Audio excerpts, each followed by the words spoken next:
తేనె ఏమన్నా పొద్దున్నే లేవగానే నేను ఇప్పుడే అదే అడుగుదాం అనుకున్నాను. ఇక్కడ అటు వెళ్తుంది, అటు నుంచి ఇటు వస్తుందో నాకు తెలియట్లేదు. నాకు తెలిసి అటు నుంచే వస్తుంది అంటుంది. ఆ?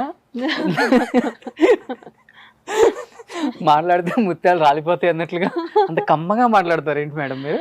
అలాగే ఉంటుంది. కొంతమంది కావాలని మాట్లాడుతున్నాను అనుకుంటారు Okay. అన్ఫార్చునేట్లీ, కానీ నాది ఇలాగే ఉంటుంది, నేనేం చేయలేను. ఈవెన్ మీ పాపది కూడా సేమ్ అంతే వచ్చింది కొంచెం. వాయిసా కొంచెం ఫోన్ ఆన్సర్ చేస్తే ఏదమ్మా మీ అమ్మాయికి అదే మీ మీ మీ మమ్మీని పిలువ లేకపోతే అట్లా అనేవాళ్ళు. ఓకే. 1999లో స్వయంవరంలో చూసిన లయ గారు ఎలా ఉన్నారో అదే అందంతో ఉన్నారు. ఆల్మోస్ట్ 23 years అయిపోయింది. యా అన్నం తింటారా, అందం తింటారా? ఏం లేదు, అదంతా ఎవరు చూసే కళ్ళల్లో ఉంటుంది నాకు తెలిసి అనుకుంటాను. ఓకే. ఇవన్నీ అందంగా ఉండడం అనేది లక్కీ, దేవుడు మనకి ఎలా ఇస్తే అలా. దానికంటే ఇంపార్టెంట్ నాకు తెలిసి ఇక్కడ ఇన్నర్ బ్యూటీ చాలా ఇంపార్టెంట్. ఇక్కడ మనం మాట్లాడే మంచి మాటలు చక్కగా నవ్వి పలకరించి చేస్తే ఆటోమేటిక్గా ఎవరైనా అందంగానే ఉంటారు. నవ్వుతూ మాట్లాడుతూ చాలా మంచిగా రిసీవ్ చేసుకునే వాళ్ళు ఎవరైనా అందంగానే ఉంటారు. నాకు అది అనిపిస్తుంది. ఎందుకంటే మనం పోస్ట్పోన్ చేయగలం ఏదైనా కూడా. మంచి ఆహారం తీసుకుని మంచి మంచి పాజిటివ్ మైండ్తో ఉంటే కొంచెం ఓల్డ్ ఏజ్ని పోస్ట్పోన్ చేయగలం, కానీ వీ కెనాట్ స్టాప్ ఇట్. ఎందుకంటే ఆ టైంలో ఉన్న హీరోయిన్స్ లో మిమ్మల్ని ఇలా చూడటం చాలా మంది కొంచెం లావ్ అయిపోయారు. అవునవును, అది అది లావు కంటే హెల్దీ అనొచ్చు, హెల్దీ అయి ఉండొచ్చు. కానీ అది ఒక అందం. మీ వారు మిమ్మల్ని చూస్తూ ఉండిపోతారు అంతే కదా మేడం? అలా ఏం లేదు, అలా ఏం లేదు రోషన్. అదేదో ఫస్ట్ లో ఉంటుంది, తర్వాత తర్వాత అంతా నార్మల్ గానే ఉంటుంది. అంతేనా? పోన్లే, అమెరికాలో ఉన్నా కానీ నిజాలు చెప్తున్నారు. అంతే కదా మరి. ఇప్పుడు ఎన్ని రీల్స్ కానివ్వండి, లేకపోతే జోకులు కానివ్వండి, లేకపోతే ఈవెన్ మన కామిక్స్ బుక్లో కానివ్వండి, ఎప్పుడు చూస్తే మన హస్బెండ్ అండ్ వైఫ్ మీద ఉన్నన్ని కామెడీ ఇవి ఎందులోనూ ఉండవు. That is how it is. కానీ అలా అని వాళ్ళకిద్దరికి మధ్యలో ఇష్టం ఉండకుండా ఉండదు, ఇష్టం ఉంటుంది కానీ బట్ ఇలాంటివి కూడా జరుగుతుంటాయి. లయ గారు 13 years తర్వాత స్క్రీన్ మీదకి వచ్చారు కాబట్టి తెలుగు ఆడియన్స్ చాలా మంది ఇప్పటికీ మిమ్మల్ని ప్రేమించే వాళ్ళు ఉంటారు. బట్ 1999 23 years అయిన ఇండస్ట్రీకి వచ్చి ఒక పిల్లర్ లాగా కొన్ని క్యారెక్టర్స్కి నిలబడ్డారని చెప్పుకోవచ్చు ఈ చీర కట్టుతోనే. అంటే బాగా గ్లామర్ రోల్స్ చేస్తేనే హీరోయిన్ అనే పేరు ఇప్పటికీ ఉంది, అప్పటి నుంచి ఇప్పటికి కూడా. ఇలా కాదు, ఇలా కూడా హీరోయిన్ అవ్వచ్చు, సినిమాని హిట్ చేయించని ప్రూవ్ చేసింది తర్వాత జనరేషన్లో సౌందర్య గారు అండ్ లయ గారే. మీ ఇద్దరు పేర్లు చెప్పుకోవచ్చు, ఇంకెవరు కనిపించరు మనకి. 23 years బ్యాక్ వెళ్ళి చూసుకుంటే ఎలా అనిపిస్తుంది లయ గారి జీవితం? అంటే ఎవరు బ్యాక్ సపోర్ట్ లేరు, ఇండస్ట్రీలో ఎవ్వరు లేరు, మీరంతటా మీరు వచ్చి నిలబడి ఒక సక్సెస్ఫుల్ హీరోయిన్ అవ్వటమే కాకుండా ఇప్పటికీ ప్రేక్షకుల మధ్యలో అలా ప్లేస్ సంపాదించేసుకున్నారు.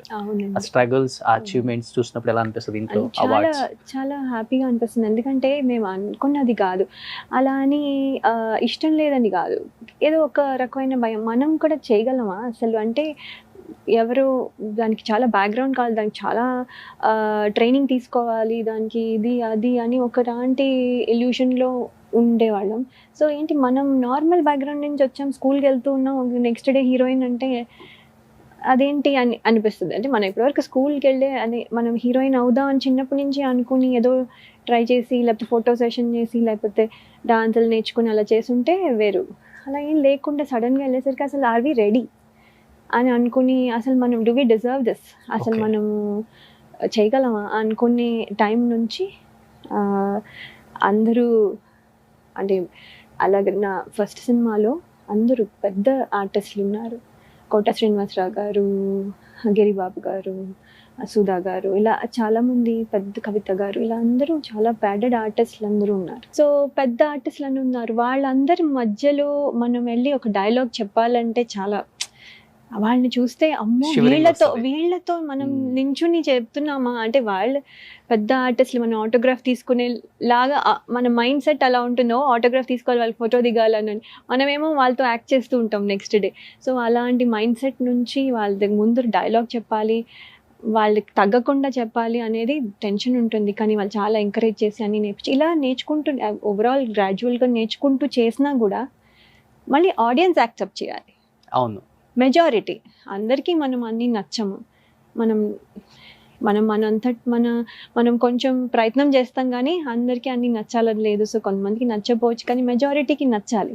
షూటింగే మీకు యాక్టింగ్ స్కూల్ అయిపోయింది. అంతే. Oh my God. అంతే. సో అది చాలా మందికి అదే అయి ఉంటుంది.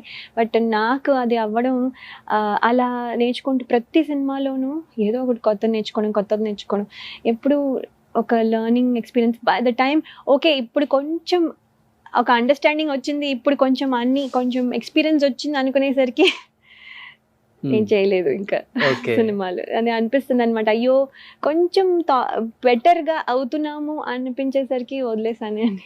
అంటే వదిలేసాను అంటే ఇప్పటికి అనుకుంటారు మేడం, బాగా పీక్ స్టేజ్లో ఉన్నప్పుడు హీరోయిన్స్ ఎవరు పెళ్ళిళ్ళు చేసుకోరు, కొంత లేట్ ఏజ్లోనే పెళ్లి చేసుకుంటున్నారు. ఇప్పటికి అప్పటి నుంచి ఇప్పటికి కూడా 35 40 వచ్చిన కూడా ఉన్నారు హీరోయిన్స్. అంత పీక్ స్టేజ్లో ఉన్న లయ ఒక్కసారిగా పెళ్లి చేసుకుని వెళ్ళిపోయింది అన్నప్పుడు కొన్ని కోట్ల మంది మనసుని బ్రేక్ చేసి వెళ్ళిపోయారు.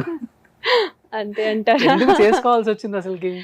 అంటే నేను కూడా అబ్జర్వ్ చేసినట్టు ట్రెండ్ మారుతోంది. ఇప్పటి వరకు ఫ్యామిలీ రోల్స్ చేస్తూ ఉంటే ట్రెండ్ మారుతుంది. ఆ ట్రెండ్కి కీపప్ చేసుకోగలిగేదాన్ని ఏమో, కానీ ఈ లోపల ఏమైందంటే నాకు కూడా ఒక మంచి మ్యాచ్ వచ్చింది. సో ఏమైందంటే మళ్ళీ మనకి మనం చేసుకున్నాం అనే టైంకి మంచి అండర్స్టాండింగ్ పర్సన్ దొరుకుతారో లేదో అని.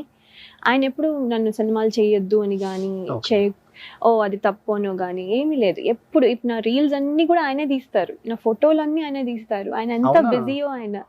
చాలా అందంగా తీస్తారు మేడం. చాలా చాలా. నేను నాకు ఓకే అన్నా కూడా లేదు మళ్ళీ ఇది ఇక్కడ సరిగా లేదు మళ్ళీ అని చాలా ఇంట్రెస్ట్. అంటే అది మాకేంటంటే ఒక ఫన్ యాక్టివిటీ అంతే. మేము ఏదో ఇప్పుడు చేసేసి ఇప్పుడు ఏం చేసేస్తాం. ఎవర్రా చెప్పింది భర్తలు సపోర్ట్ చేయరు అని? చూడండి ఇక్కడ.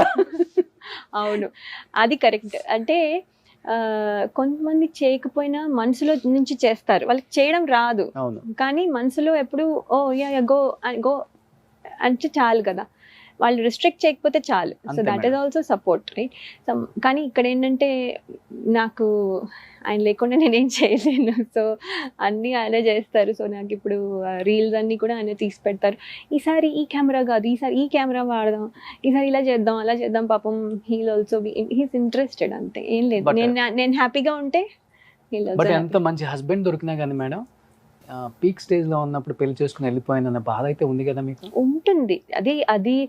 అది లేదు అని నేను చెప్తే అబద్ధమే అవుతుంది. ఆ అబద్ధం చెప్పకూడదు కాబట్టి ఉంటుంది. సినిమాలు చేయకుండా ఉండడం కూడా కష్టమే. చేయకూడదు అంటే రోజు మనము ఎంత కష్టపడి ఒక పొజిషన్కి వచ్చిన తర్వాత అన్ని గివప్ చేసి వెళ్ళిపోవడం అంటే చాలా కష్టం.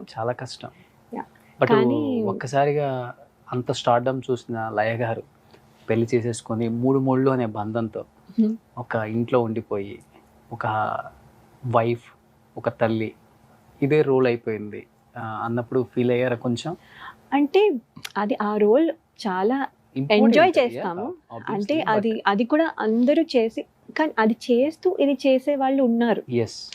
చేయగలను, నేను కూడా చేయగలను. అలా చేస్తూ ఇది చేసుకొని అది బ్యాలెన్స్ చేసుకుని కెపాసిటీ నాకు కూడా ఉంది. కానీ అన్ఫార్చునేట్గా మా ఆయన యుఎస్లో ఉండడం వల్ల డిస్టెన్స్ ఎక్కువైపోయింది. ఇప్పుడు కొంచెం ఇన్స్టాగ్రామ్ రావడం వల్ల, లేకపోతే కొంచెం ఈ సోషల్ మీడియా రావడం వల్ల కొంచెం డిస్టెన్స్ నాకు, మై హార్డ్ కోర్ ఫ్యాన్స్కి నాకు డిస్టెన్స్ తగ్గిపోయింది. ఇప్పుడు I can talk to them, I కామెంట్స్కి రిప్లై చేస్తూ ఉంటాను.